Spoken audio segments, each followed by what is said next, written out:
अस्सलामुअलैकुम, welcome to my YouTube channel. बेटा मेरी वीडियो पसंद आया करे तो अपने दोस्तों के साथ लाजमी शेयर करें, चैनल को सब्सक्राइब और वीडियो को लाइक कर ले। बेटा आपको मेरे चैनल के ऊपर फर्स्ट ईयर मैथमेटिक्स और 9th क्लास मैथमेटिक्स की तमाम एक्सरसाइज की वीडियो अब आपको बेटा बड़े आसान तरीके से सॉल्व की मिल जाएंगी। आप वहां से बेटा देख सकते हैं और अपने छोटे भाइयों को समझा सकते हैं। और बेटा आप जो बच्चे अपने घर में ट्यूशन्स पढ़ाना चाहते हैं तो उनके लिए मैंने बड़े ईजी वे से इसे समझाया बेटा। तमाम वीडियो बेटा फर्स्ट ईयर न्यू मैथमेटिक्स और 9th किताब की न्यू मैथमेटिक्स जो मैं बुक है उसकी तमाम एक्सरसाइज की वीडियो मिल जाएंगी। जी बेटा अब हमारे टॉपिक चल रहे हैं, हम ना बेटा मैथमेटिक्स के जो मेन इंपॉर्टेंट टॉपिक्स हैं उनकी वीडियो बना रहे हैं, शॉर्ट वीडियो भी एंड 10-10, 15-15 मिनट्स की वीडियो भी। तो उनमें आज हमारा नया टॉपिक स्टार्ट होता है फैक्टराइजेशन, और बहुत मोस्ट इंपॉर्टेंट टॉपिक है बेटा। सबसे पहले तो हम पढ़ लेते हैं कि फैक्टराइजेशन होता क्या है। फैक्टराइजेशन द प्रोसेस, एक ऐसा अमल है हमारे पास बेटा, याद रखना ये एक अमल है। द प्रोसेस ऑफ री राइटिंग, ये एक ऐसा अमल है जिसमें हम री राइटिंग ऑफ पोलिनोमियल, एक पोलिनोमियल को दोबारा लिखते हैं। किस में लिखते हैं? एज द प्रोडक्ट ऑफ 2 और मोर देन 2 इररेड्यूसिबल फैक्टर। हम 2 या 2 से ज़्यादा इररेड्यूसिबल फैक्टर्स के अंदर लिखते हैं, या इररेड्यूसिबल फैक्टर्स होंगे या वो दोनों पोलिनोमियल होंगे। जब भी आप कभी किसी एक पोलिनोमियल को 2 या 2 से ज़्यादा इररेड्यूसिबल फैक्टर्स में या इररेड्यूसिबल पोलिनोमियल में लिख दें तो इस प्रोसेस को बोला जाता है फैक्टराइजेशन। फॉर एग्जाम्पल हम बेटा कुछ एग्जाम्पल लेते हैं। जैसे हमारे पास सवाल है बेटा 6x + 12। अब ये एक पोलिनोमियल दी गई है, हम इसे बेटा इस तरह लिख दें कि प्रोडक्ट फॉर्म भी आ जाए और इररेड्यूसिबल फैक्टर्स आ जाए। तो कि फैक्टराइजेशन में इररेड्यूसिबल करना लाजमी होता है। तो हम देख रहे हैं यहाँ से हमारे पास बेटा 6 कॉमन आता है, तो 6 कॉमन ले, x प्लस कितना आ जाएगा 2।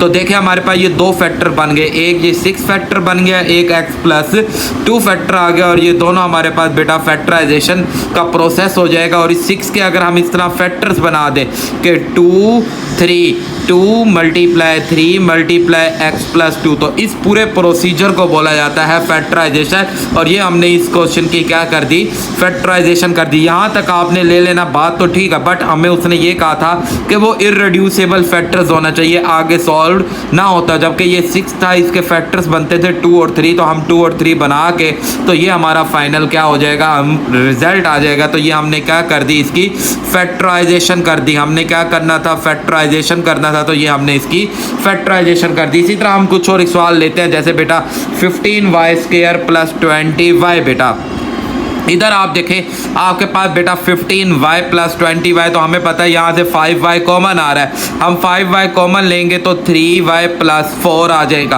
अब आप देखें ये आपके पास टोटल एक ये पोलिनोमियल बन गई, एक ये पोलिनोमियल बन गई। तो ये हमारे पास टोटल 2 पोलिनोमियल या 2 फैक्टर्स आ गए किसी भी एक पोलिनोमियल के। तो इस प्रोसेस को हम क्या बोलते हैं, फैक्टराइजेशन। इसी तरह हम फर्दर आगे चलते हैं। अगर हम ये तो बाइनोमियल टर्म्स के थे, अब ट्राइनोमियल टर्म्स की अगर हमने फैक्टराइजेशन करनी हो बेटा, देखें जी हमारे पास ये ट्राइनोमियल टर्म मतलब 3 टर्म्स दी गई हैं। अब हमने इसकी फैक्टराइजेशन करनी है, तो आप इसमें देखेंगे कि आपके पास कॉमन क्या चीज़ आ रही है बेटा। इन सारों में से हम x को कॉमन ले सकते हैं, तो पहले में y रह गया -3x + 2। तो अब आप देखें एक ये फैक्टर बन गया, एक ये फैक्टर बन गया, और ये दोनों हमारे पास कौन से फैक्टर बन गए, इररेड्यूसिबल फैक्टर बन गए। तो बेटा इन्हें बोलते हैं फैक्टराइजेशन। इसे हम कहते हैं कि हमने फैक्टराइजेशन कर दी। इसी तरह एक और ट्राइनोमियल देते हैं बेटा 3a² b - 9ab² + 15ab।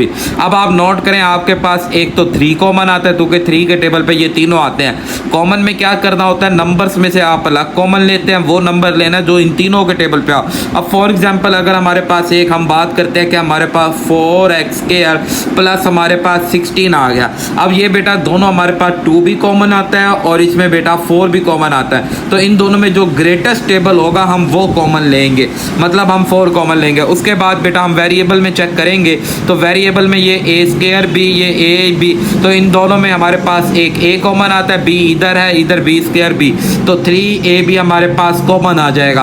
अब ये जो हम कॉमन ले रहे होते हैं ना, ये बेसिक तौर पे ये आपने बनाया कि ये आपने कॉमन लेना इन तीनों में से।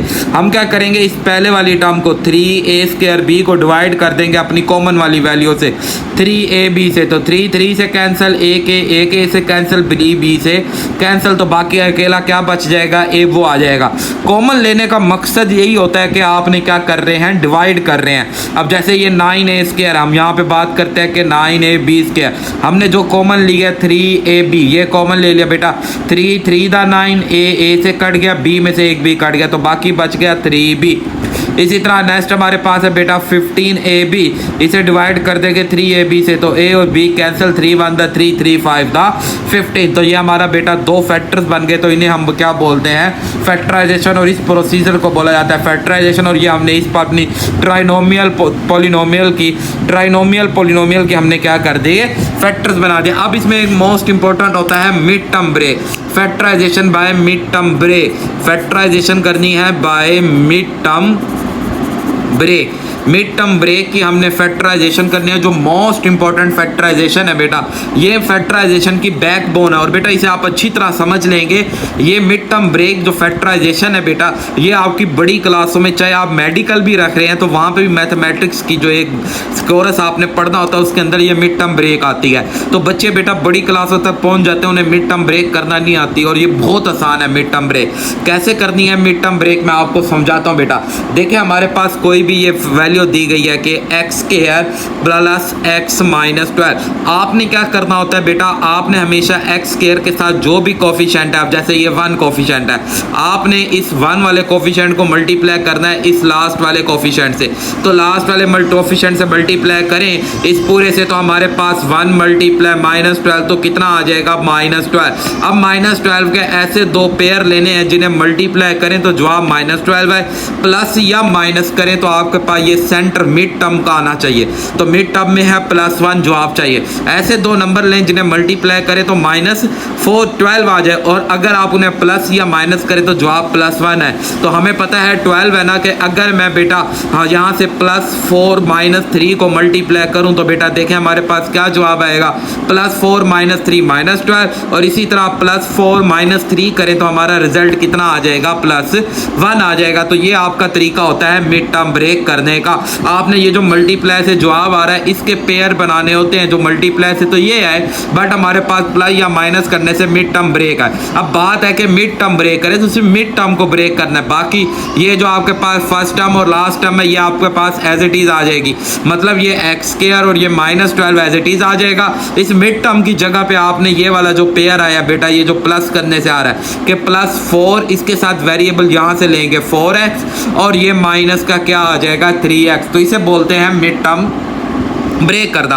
उसके बाद आपके पास ये 4 टर्म्स होंगी, तो आप 2 करके इन 2 से और इन 2 से कॉमन लेंगे। इन 2 से आपने x कॉमन लेना है, तो बाकी ये देखें इधर x² से x कॉमन आ गया x, और 4x में से x कॉमन आ जाएगा, तो 4 इन दोनों में से हम -3 बेटा ले लेते हैं कॉमन, तो -3 कॉमन लेंगे तो x आ जाएगा, माइनस माइनस +3 12 3 4 दा 12। अब उसके बाद ये 2 टर्म्स रह गई, तो इन दोनों टर्म्स में से बेटा जब माइनस कॉमन लेंगे तो ये माइनस माइनस क्या हो जाएगा, प्लस हो जाएगा। तो x +4 इंटू इधर से, अब इन दोनों में से हमने x +4 कॉमन लिया, इधर हमारे पास फर्स्ट में x रह जाएगा और इधर हमारे पास -3 रह जाएगा। तो ये हमारा बेटा फैक्टर, देखें एक पॉलिनोमियल का हमने 2 लीनियर फैक्टर, ऐसे फैक्टर जिसे हम आगे फर्दर रिड्यूस नहीं कर सकते, तो इस चीज़ को बोला जाता है फैक्टराइजेशन। और बेटा ये मिड टर्म ब्रेक हम इसे बोलते हैं। अब जैसे एक और हम सवाल लेते हैं, अब जैसे आप देख लेते हैं कि हम थोड़ी सी ग्रेटेस्ट वैल्यू ले लेते हैं इसके अंदर, तो देखें जी x² बेटा माइनस का x -56। अब हम यहाँ देख रहे हैं बेटा हमारे पास 1 को, ये यहाँ कोई नंबर नहीं होता, 1 को मल्टीप्लाई करना है तो -56। अब ये 56 हमें नहीं समझ आ रहा, हम क्या करते हैं, हम 56 के प्राइम फैक्टर बना देते हैं। इस तरह हम 2 पे करेंगे तो बेटा 2 2 दा 4 2 8 दा 16 2 1 दा 2 2 4 दा 8 2 7 दा 7 1 दा। अब टोटल हमारे पास कितने नंबर बने, 1 2 3 4 5। इन पांचों को आपने यूज करना है, इस्तेमाल करना है। इस्तेमाल करके आपने 2 नंबर बनाने हैं जिससे मल्टीप्लाई करें तो जवाब माइनस का 52 का, ये देखे ना -56 चाहिए। तो मैं देख रहा हूँ 2 2 दा 4 4 2 दा 8 आ जाएगा और 7 1 दा 7। तो हम क्या करेंगे, -8 + 7। हमने -8 + 7 क्यों किया वो भी मैं भी वजह बताता हूँ। पहले आप ये देखिए 8 7 दा 56 आ गया। अब -8 + 7 करेंगे तो ये दरमियान वाली टर्म में क्या चाहिए था, -1 चाहिए था, तो इसलिए हमने यहाँ पे माइनस इसके साथ लगाया प्लस इसके साथ। ये मिड टर्म ब्रेक देख के आपने माइनस प्लस लगाने हैं। जैसे ऊपर वाले सवाल में हमें +1 चाहिए था तो हमने 4 के साथ बड़ी वैल्यू के साथ प्लस लगाया ताकि रिजल्ट में हमारे पास प्लस आए। इसी तरह ये आपने बेटा इन मिड टर्म्स को देख के जज करके आपने लगाना है कि माइनस प्लस कैसे आएगा। अब ये हमारे पास बन गए -8 और +1, सो x स्क्वायर माइनस का 8 है। तो मैंने आपको बताया ना पहला वैसे सिर्फ मिड वाली टर्म की जगह पे आपने ये फैक्टर लिख देने हैं +7x और ये लास्ट वाला -56 वैसे का वैसे। अब इन दोनों में से आप कॉमन ले तो x कॉमन आएगा, तो पहले में x -8, यहाँ पे साइन हमेशा ये वाला जो यहाँ पे मौजूद है आपने वही लगाना है एंड 7 आ जाएगा। तो ये x 56 कितने पे आता है हमारे पास 7 से जब हम डिवाइड करेंगे तो ये भी आ जाएगा 8।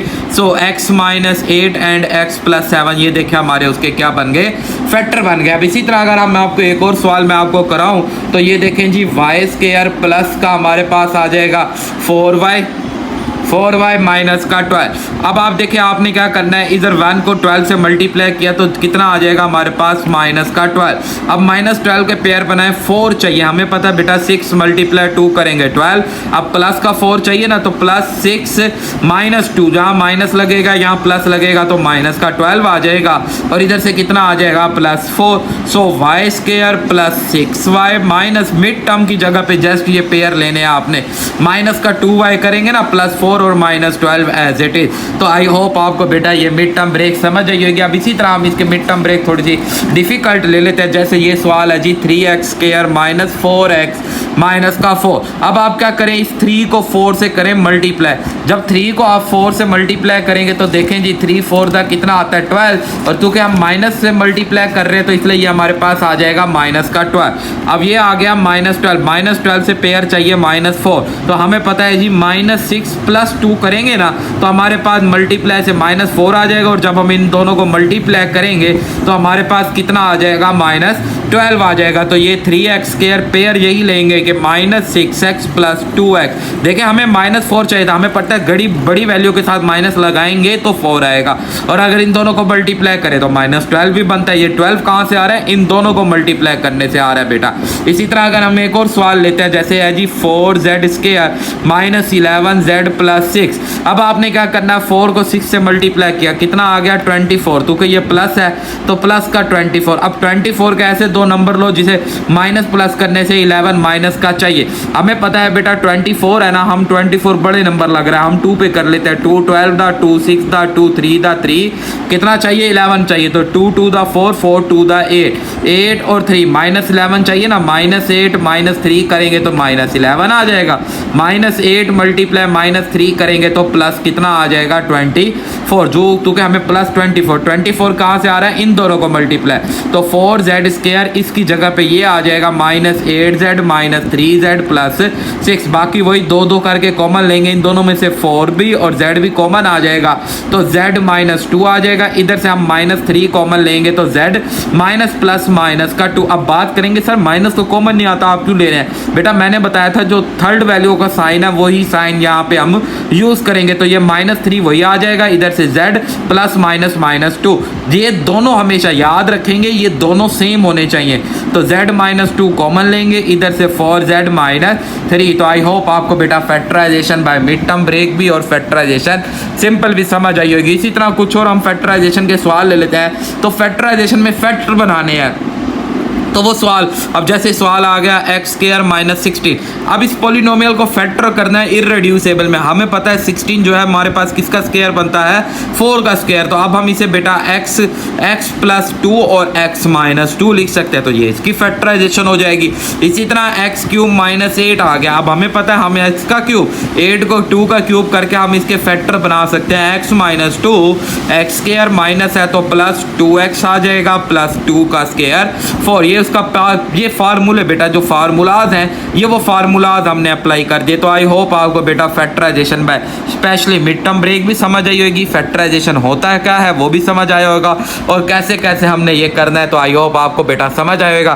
बेटा मेरी वीडियो पसंद आए तो अपने दोस्तों के साथ लाजमी शेयर करें, चैनल को सब्सक्राइब और वीडियो को लाइक कर लें। बेटा दुआओं में याद रखिएगा, अपना ख्याल रखिएगा, और आपको मेरे चैनल बेटा फर्स्ट ईयर और 9th क्लास की न्यू मैथमेटिक्स बुक की तमाम एक्सरसाइज की वीडियो बेटा बड़े बड़े आसान तरीके से मिल जाएंगी। तो आप वहाँ से अपने छोटे भाइयों को भी समझा सकते हैं या अपने दोस्तों को रिकमेंड करके बेटा आप अपने बेटा दोस्तों को रिकमेंड करें या ख़ुद भी समझ के आप अपने घर में छोटे बच्चों को ट्यूशन पढ़ा सकते हैं और अपनी पॉकेट मनी आप कैलकुलेट कर सकते हैं। बेटा दुआओं में याद रखिएगा। अल्लाह हाफिज़।